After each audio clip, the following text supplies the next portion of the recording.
नमस्कार। चलिए आज राजस्थान नगर पालिका अधिनियम 2009 की एक बहुत ही खास धारा धारा 139 को समझते हैं। जानते हैं इसे नगर पालिका का टैक्स वसूली वाला प्लान बी क्यों कहते हैं। देखते हैं कि आखिर ये है क्या और ये काम कैसे करती है। तो देखिए, किसी भी नगर पालिका को चलाने के लिए सबसे जरूरी चीज होती है राजस्व यानी पैसा। और सबसे बड़ी मुश्किल भी यहीं आती है, समय पर टैक्स और दूसरे बकाए वसूलने में। अब इसके लिए एक तयशुदा सरकारी प्रक्रिया तो है, लेकिन वो अक्सर बहुत लंबी और पेचीदा हो जाती है। ये है वो पुराना लंबा चौड़ा तरीका। पहले डिमांड नोटिस भेजो, फिर वारंट जारी करो, उसके बाद संपत्ति की कुर्की करो और फिर जाकर कहीं नीलामी होगी। आप सोचिए हर एक स्टेप में कितना टाइम और कितना एफर्ट लगता है। ये तरीका काम तो करता है, पर इसकी यही लंबाई और जटिलता एक बड़ी समस्या है। और बस इसी समस्या का हल है धारा 139। ये नगर पालिका को एक बहुत पावरफुल ऑल्टरनेटिव देती है, एक प्लान बी, टैक्स वसूली का एक सीधा और ज्यादा असरदार रास्ता। तो ये धारा 139 आखिर है क्या? देखिए, इसका ऑफिशियल नाम है वाद लाने की अनुकल्प शक्ति। चलिए इन भारी शब्दों को आसान बनाते हैं।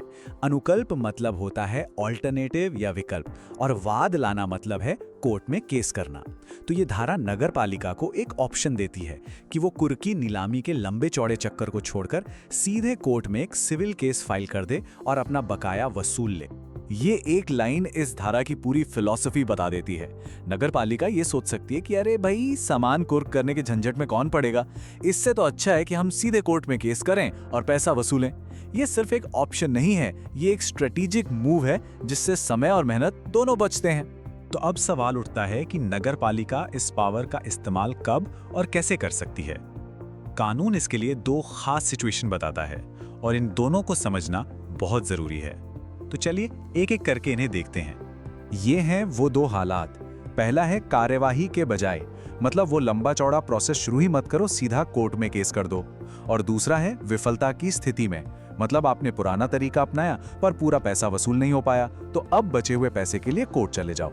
चलिए पहली सिचुएशन को थोड़ा और समझते हैं। कार्यवाही के बजाय यहाँ पर नगर पालिका के पास पूरा विवेकाधिकार है, मतलब ये पूरी तरह से उसकी मर्जी है।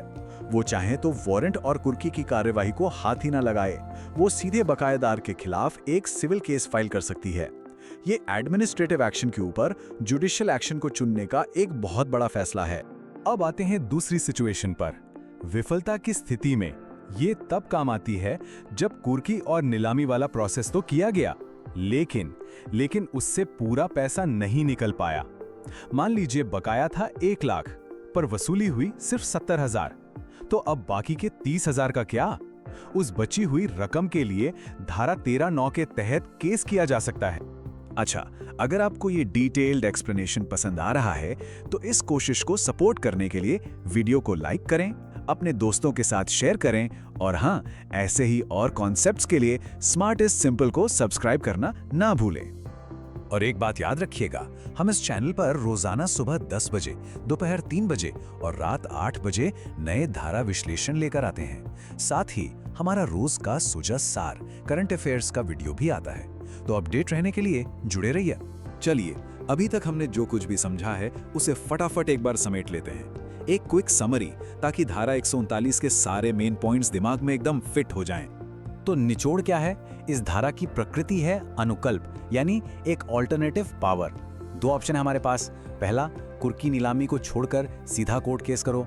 दूसरा, अगर कुर्की से पूरा पैसा नहीं मिला तो बचे हुए पैसे के लिए कोर्ट केस करो। केस कहाँ होगा? एक सक्षम सिविल कोर्ट में। और एक किस पर लागू होता है? टैक्स हो या कोई भी दूसरा बकाया, सब पर लागू होता है।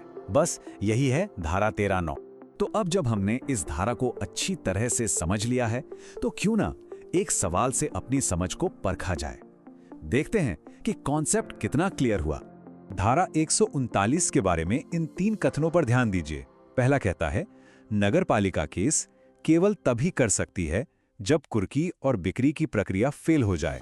दूसरा कहता है, नगर पालिका की मर्जी है कि वो कुर्की की कार्यवाही करने के बजाय सीधे केस कर दे।